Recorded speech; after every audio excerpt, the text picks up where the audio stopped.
రాజశేఖర రెడ్డి గారి 2014లో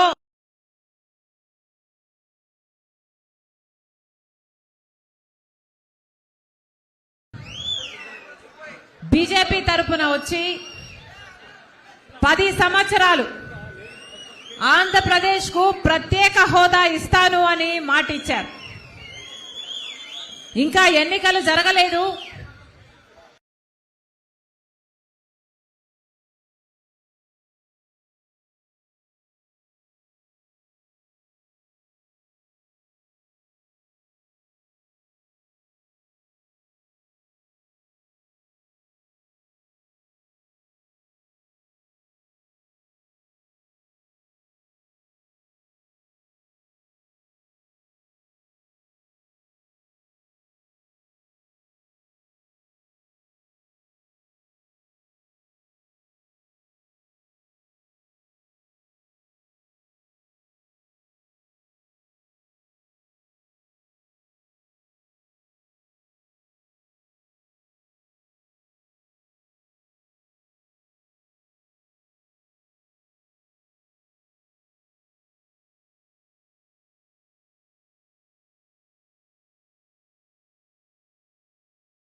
పోనీ మనకిచ్చిన వాగ్దానాలలో ఒక్కటైనా నిలబెట్టుకున్నారా అంటే ఒకటి కూడా నిలబెట్టుకోలేదు.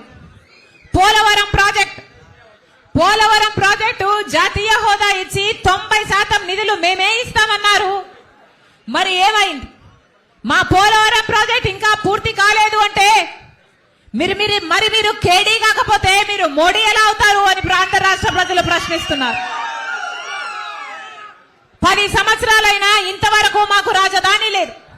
చంద్రబాబు గారేమో అమరావతి రాజధాని అని, సింగపూర్ చేస్తానని 3D గ్రాఫిక్స్ సినిమాలు చూపించాడు. జగనన్న గారేమో మాకు 1 సరిపోదు, మాకు 3 కావాలి అని మొత్తం గందరగోళం చేశారు. ఆఖరికి మనకు ఒక్క రాజధాని కూడా లేదు, ఒక్కటి కూడా ఒక మెట్రో లేదు, విశాఖపట్నంలో లేదు, విజయవాడలో లేదు. దక్షిణ భారతదేశంలో ఏ ఒక్క రాష్ట్రంలోనైనా మెట్రో లేదు అంటే అది ఒక్క ఆంధ్ర రాష్ట్రంలో మాత్రమే. అంత తీసిపోయామా? మాకు స్పెషల్ స్టేటస్ లేదు, మాకు పోలవరం లేదు, మాకు రాజధాని లేదు, మా బిడ్డలకు ఉద్యోగాలు లేవు, మా రైతులకు భరోసా లేదు. మరి మాకు ఏం మిగిల్చారు? మరి మీరు సమస్తము దోచేసుకుంటే మీరు కేడీలు గాక మీరు మోడీ ఎలా అవుతారు అని అడుగుతున్నాం. మన రాష్ట్రానికి ఇంత అన్యాయం చేసినా కూడా, మోడీ గారు మన రాష్ట్రానికి ఇంత అన్యాయం చేసినా కూడా, వెన్నుపోటు కాదు కదా మన కడుపులో పొడిచినా కూడా, ఇప్పుడున్న అధికారంలో ఉన్న వైసీపీ పార్టీ అయినా, ప్రతిపక్షంలో ఉన్న టీడీపీ పార్టీ అయినా మొత్తం మోడీకే ఉడిగలు చేస్తున్నారు, వారికే బానిసలయ్యారు. ఎందుకు అని అడుగుతున్నాం. ఇటు జగనన్న గారైనా అటు చంద్రబాబు గారైనా ప్రజలకు సమాధానం చెప్పాల్సిన అవసరం లేదా అని అడుగుతున్నాం. మోడీ మనకు ఏం చేశాడని మీరు బానిసలయ్యారు? మోడీ మనకు ప్రత్యేక హోదా ఇస్తే బీజేపీ పార్టీతో మీరు దోస్తీ చేయండి, ప్రజలు కూడా హర్షిస్తారు. మనకు పోలవరం ప్రాజెక్టు బీజేపీ పార్టీ ఇచ్చుంటే మీరు అదే బీజేపీ పార్టీకి బానిసలు కాండి, మాకు అభ్యంతరం లేదు. మనకు ఒక రాజధాని ఇచ్చున్నా, మనకు రైల్వే జోన్లు వచ్చున్నా, ఉత్తరాంధ్రకి రాయలసీమకు స్పెషల్ జోన్లుగా స్పెషల్ ప్యాకేజీలు మీరు ప్రకటించున్నా, మీరు ఏ ఒక్క మేలు చేసినా మోడీ గారికి మీరు భజన చేయండి, మీరు బానిసలు కాండి, ఆంధ్ర రాష్ట్ర ప్రజలు కూడా ఏమి అని. ఒక్కటంటే ఒక్క మేలు చేసిందా బీజేపీ పార్టీ? ఒక్క రకంగా కూడా బీజేపీ పార్టీ మేలు చేయకపోతే మరి ఇటు జగనన్న గారైనా అటు చంద్రబాబు గారైనా ఎందుకు బీజేపీకి బానిసలుగా మారారో ఆంధ్ర రాష్ట్ర ప్రజలకు సమాధానం చెప్పాలి. మీరు బానిసలు కాకుండా, మీరు బానిసలైతే సరిపోదన్నట్టు ఆంధ్ర రాష్ట్ర ప్రజలను మొత్తము బానిసలను చేయాలని చూస్తున్నారే, ఇది అమానుషం కాదా అని అడుగుతున్నా. ఇది దేశంలో ఎక్కడా జరగలేదు. బీజేపీ పార్టీ ఒక్క ఎమ్మెల్యేని గెలుచుకోకుండా, ఒక ఎంపీని గెలుచుకోకుండా ఆంధ్ర రాష్ట్ర ప్రజలు రాజ్యం ఏలుతున్నది ఎవరు? BJP party. ఈ బీజేపీ పార్టీకి ఈ 2 పార్టీలు బానిసలయ్యాయి కాబట్టే ఈ రోజు ఆంధ్ర రాష్ట్రం బీజేపీ వశమైపోయింది, బీజేపీ కైవశమైపోయింది. వీళ్లకు ఏమీ చెయ్యకపోయినా సచ్చినట్టు మాకే ఊడిగలు చేస్తారు అని బీజేపీ పార్టీ అనుకుంటుంది కాబట్టే ఈ రోజు మనకు ఒక్కటంటే ఒక్క మేలు కూడా చేయలేదు బీజేపీ పార్టీ. మరి ఇలా బీజేపీ పార్టీకి బానిసలుగా అయిన వాళ్ళ కోసం ప్రజలు ఎందుకు నిలబడాలి? వాళ్లకు ఎందుకు ఓట్లేయాలో ప్రజలు ఆలోచన చేసుకోవాలి. హంద్రీనివా ప్రాజెక్టు రాయలసీమకు రత్నాల సీమగా మార్చే ప్రాజెక్టు, రాయలసీమను సస్యశ్యామలం చేసే ప్రాజెక్టు. హంద్రీనివా ప్రాజెక్టు 6,50,000 ఎకరాలకు నీళ్లిచ్చే ప్రాజెక్టు, 33 లక్షల మంది ప్రజలకు తాగునీరిచ్చే ప్రాజెక్టు. రాజశేఖర్ రెడ్డి గారి హయాంలోనే హంద్రీనివా ప్రాజెక్టు కోసం 4,000 నాయకుడు రాజశేఖర్ రెడ్డి గారు. 90% పనులు రాజశేఖర్ రెడ్డి గారే పూర్తి చేస్తే ఆ తర్వాత చంద్రబాబు గారు 5 సంవత్సరాలు ముఖ్యమంత్రి అయితే 10% పనులు పూర్తి చేయడం చేత కాలేదు చంద్రబాబు గారు. ఆ రోజు ప్రతిపక్ష నాయకుడిగా ఉన్న జగనన్న గారు 10% పనులు కూడా మీకు పూర్తి చేయడం చేత కాలేదా అని ఎద్దేవా చేశాడు. కానీ జగనన్న గారు ముఖ్యమంత్రి అయిన తర్వాత ఆ 10% కూడా చేయడం జగనన్నకు కూడా సాధ్యం కాలేదు అంటే మరి మీకు ఆంధ్ర రాష్ట్ర ప్రజల పక్షాన ఎలా నమ్మకమని ఆంధ్ర రాష్ట్ర ప్రజలకు సమాధానం చెప్పారు.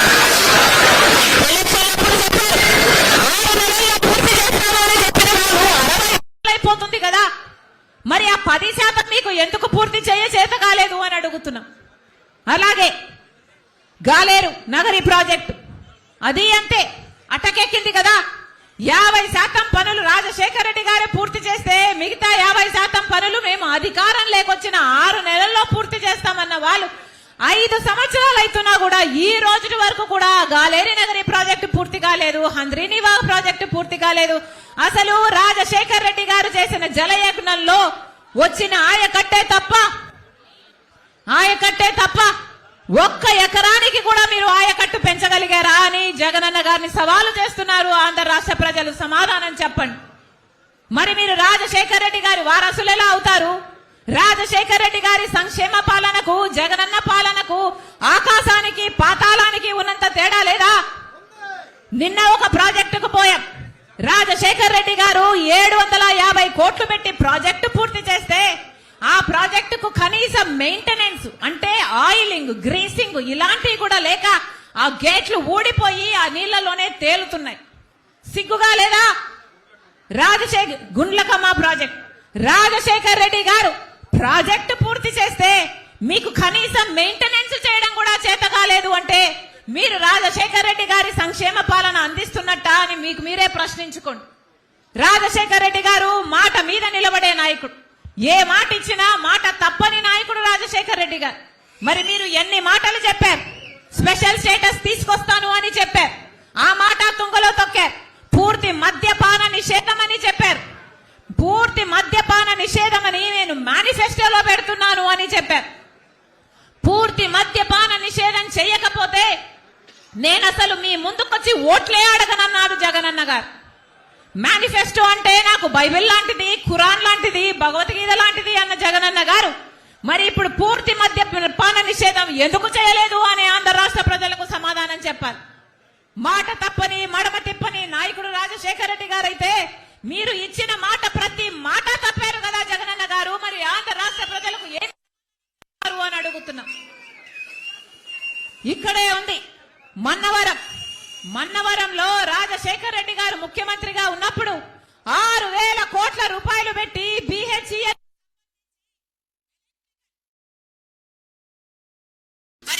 తయారు చేసే ఎలక్ట్రికల్ ఎక్విప్మెంట్ తయారు చేయడానికి రాజశేఖర రెడ్డి గారు ఉద్దేశిస్తే మరి అది కూడా గాలికి కొట్టుకుపోయింది కదా.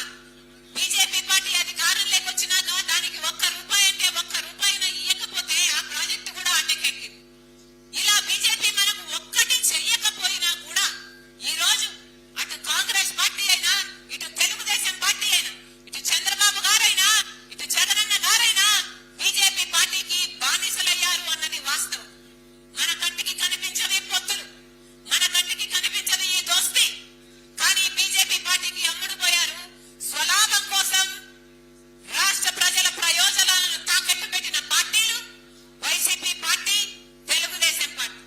అందుకే చెప్తున్నాం ప్రజలలోకి ఈ విషయాలను తీసుకెళ్లాల్సిన అవసరం, ఈ బాధ్యత ప్రతి కాంగ్రెస్ పార్టీ నాయకుని మీద, ప్రతి కాంగ్రెస్ పార్టీ కార్యకర్త మీద ఉంది. చెప్పండి, ప్రజల మధ్యకెళ్ళి చెప్పండి. బీజేపీ పార్టీకి వేరే ఓటు వేయాల్సిన అవసరం లేదు. రాష్ట్రంలో దేశం మొత్తం మీద బీజేపీ పార్టీ ఏమే గాని మన రాష్ట్రంలో మాత్రం బీజేపీ అంటే ఎవరో కాదు, ఎక్కడో లేదు. బీజేపీ అంటే బాబు, జగన్, పవన్. బి అంటే బాబు, జే అంటే జగన్, పి అంటే పవన్. బీజేపీ పార్టీ ఎక్కడో లేదు, మన రాష్ట్రంలో ఈ ముగ్గురులోనే ఉంది. వైసీపీకి వేసిన ప్రతి ఓటు బీజేపీ పార్టీకి వేసినట్టే, జనసేనకు వేసిన ప్రతి ఓటు బీజేపీ పార్టీకే వేసినట్టే. మరి మీకు ఎందుకు వేయాలి ఓటు? నేరుగా బీజేపీ పార్టీకే వేస్తే సరిపోయింది కదా. అందుకే చెప్తున్నాం, ప్రజలను హెచ్చరించాల్సిన అవసరం ఉంది. ప్రజల దగ్గరకు వెళ్ళండి. ఎన్ని ఇల్లులు తట్టగలిగితే, ఎన్ని తలుపులు తట్టగలిగితే, ఎన్ని గడపలు తొక్కగలిగితే అంతమంది దగ్గరికి వెళ్ళాలి. ఎన్ని సంఘాలను వీలైతే అన్ని సంఘాలను కలవండి. రానున్న 70-80 రోజుల్లో ఎంత మందిని ఇన్ఫ్లుయెన్స్ చేయగలిగితే అంతమందిని ఇన్ఫ్లుయెన్స్ చేసే ఇన్ఫ్లుయెన్సర్లుగా ఒక్కొక్కరు కాంగ్రెస్ పార్టీ నాయకులు, కార్యకర్తలు తయారు కావాలి. ఒక్కొక్కరు ఒక్కొక్క సైనికుడిగా కాదు, ఒక్కొక్కరు ఒక్కొక్క సైన్యములా మారాల్సిన అవసరం ఉంది. కష్టపడదాం. ఈ 90 రోజులు 80 రోజులు కష్టపడదాం. పార్టీ కోసం పని చేద్దాం. పొద్దున లేస్తే ఒక లిస్టు తయారు చేసుకోండి. ఈ రోజు నేను ఎవరి దగ్గరికి వెళ్ళాలి, ఎన్ని ఇల్లులు వెళ్ళాలి, ఎన్ని సంఘాల దగ్గరికి వెళ్ళాలి, ఎంత మందితో మాట్లాడగలం, ఒక లిస్టు తయారు చేసుకోండి.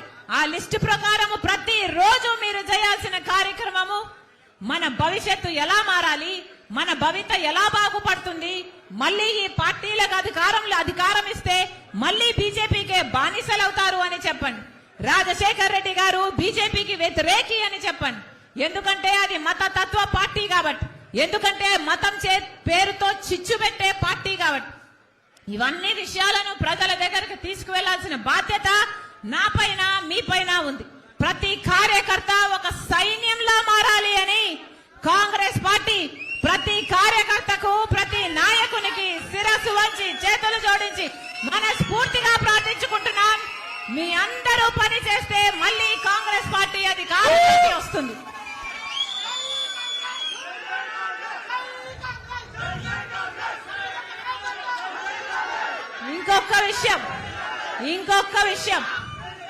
ఇంకొక విషయం ఒకప్పుడు వైసీపీ పార్టీని నా భుజాన వేసుకుని పాదయాత్ర చేశాను.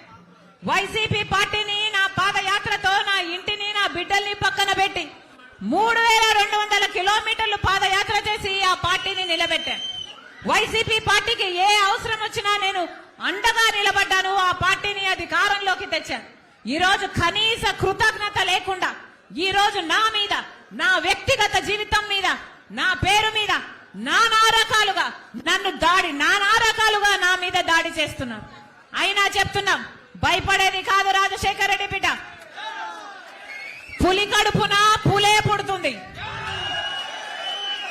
నా ఒంట్లో ప్రవహిస్తున్నది రాజశేఖర్ రెడ్డి రక్తం. వైఎస్ షర్మిల రెడ్డి ఇక్కడ.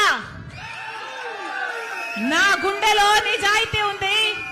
ఆంధ్ర రాష్ట్ర ప్రజలకు అన్యాయం జరుగుతుంది కాబట్టి ఇప్పుడున్న ప్రభుత్వమైన ప్రతిపక్షమైన ఆంధ్ర రాష్ట్ర ప్రజలను గాలి కొదిలేసింది కాబట్టి మళ్ళీ స్పెషల్ స్టేటస్ రావాలని, పోలవరం కావాలని, మనకు రాజధాని కావాలని, మన బిడ్డలకు ఉద్యోగాలు రావాలని, రైతులకు రుణమాఫీ జరగాలని, మన రాష్ట్రం మళ్ళీ అభివృద్ధి చెందాలనే రాజశేఖర్ రెడ్డి బిడ్డ ఈ బాధ్యత, ఈ భారాన్ని భుజాన వేసుకొని నా పుట్టింటికి, ఎక్కడైతే నేను పుట్టానో నా రాజశేఖర్ రెడ్డి బిడ్డ తన పుట్టింటికి వచ్చి ఇక్కడ రాజకీయాలు చేస్తుంది తప్ప రాజశేఖర్ రెడ్డి బిడ్డ మరి ఏమిటో కాదు, రాజశేఖర్ రెడ్డి రక్తం అని మీరు గుర్తుపెట్టుకోవాలి. నా మీద ఎన్ని దాడులు చేసినా పర్వాలేదు, ఎన్ని అటాక్స్ చేసినా పర్వాలేదు, నన్ను ఎంత కించపరిచినా పర్వాలేదు, రాష్ట్ర ప్రజలకు న్యాయం జరగాలి. ఎంత త్యాగానికైనా, ఏ పోరాటానికైనా నేను సిద్ధం. మీరు రెడీయా?